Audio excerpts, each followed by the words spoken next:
Start. दौरान बहस प्रतिवादीगण ने अपने जवाब दावे के समर्थन में तर्क दिए कि वादी के द्वारा प्रस्तुत नक्शे में वादी के मकान की दीवार के सहारे नाली दिखाई गई है, जबकि प्रतिवादीगण के घर से निकलने वाली नाली वादी के मकान की दीवार से लगभग 10-12 फीट की दूरी पर स्थित है। प्रतिवादीगण के घर का जो पानी निकलता है वह वादी के घर के सहारे से नहीं निकलता है। प्रतिवादीगण के द्वारा वादी व पड़ोसी के मकानात को ध्यान में रखकर अपनी जमीन में बीच में वादी के मकान से लगभग 10-12 फीट दूर नाली निकाल रखी है। उक्त नाली लगभग पिछले 20 सालों से बनी हुई है। प्रतिवादीगण की उक्त नाली का पानी वादी के मकान की किसी भी दीवार की नींव में प्रवेश नहीं कर रहा है, न ही किसी प्रकार की कोई सीलन या दरार वादी के मकान में आई है, न ही कीचड़ की स्थिति बनी हुई है।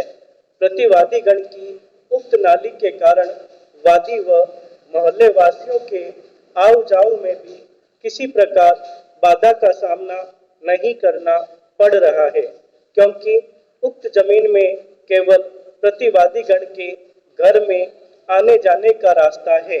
वास्तव में तो वादी ने प्रतिवादीगण की जमीन में जबरन दरवाजा बना लिया है तथा वादी प्रतिवादीगण की पूर्वी दिशा की जमीन को कब्जा कर हड़पना चाहता है। अंत में वादी का दावा भारी हर्जे व खर्चे से खारिज किए जाने का निवेदन किया। उभय पक्षों के तर्कों पर मनन किया गया। पत्रावली का ध्यानपूर्वक अवलोकन किया गया। सुविधा की दृष्टि से उक्त चारों विवाद्यकों का निस्तारण एक साथ किया जा रहा है।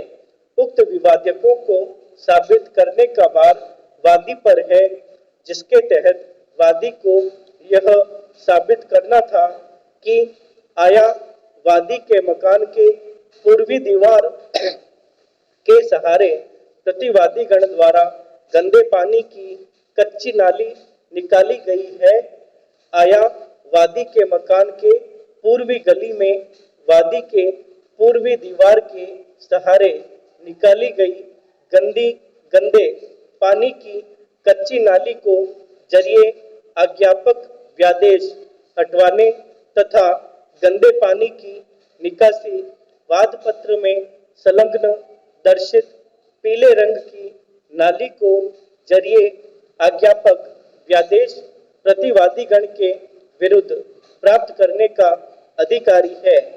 आया वादी प्रतिवादीगण से 20,000 रुपये फर्जा राशि व दावा दायरी की दिनांक से वसूली तक 2 रुपये प्रति सैकड़ा मासिक ब्याज प्राप्त करने का अधिकारी है।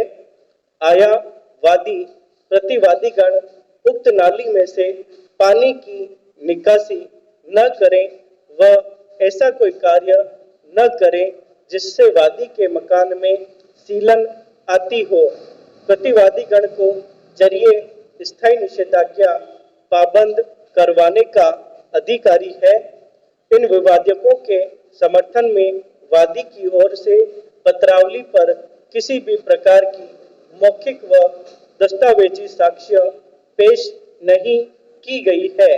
अतः विवादक संख्या 1 लगायत 4 वादी अपने पक्ष में साबित करने में असफल रहा है। लिहाजा उक्त विवादक संख्या 1 लगायत 4 वादी के विरुद्ध व प्रतिवादीगण के पक्ष में तय किया जाता है। इस विवादक को साबित करने का भार प्रतिवादीगण पर है, जिसके तहत प्रतिवादीगण को साबित करना था कि आया उक्त वादग्रस्त नाली प्रतिवादीगण की जमीन में स्थित है।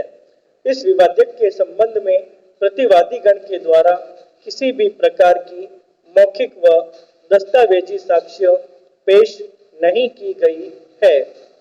अतः विवादक संख्या 5 प्रतिवादी गण अपने पक्ष में साबित करने में असफल रहे हैं, लिहाजा यह विवादक प्रतिवादी गण के विरुद्ध व वादी के पक्ष में तय किया जाता है।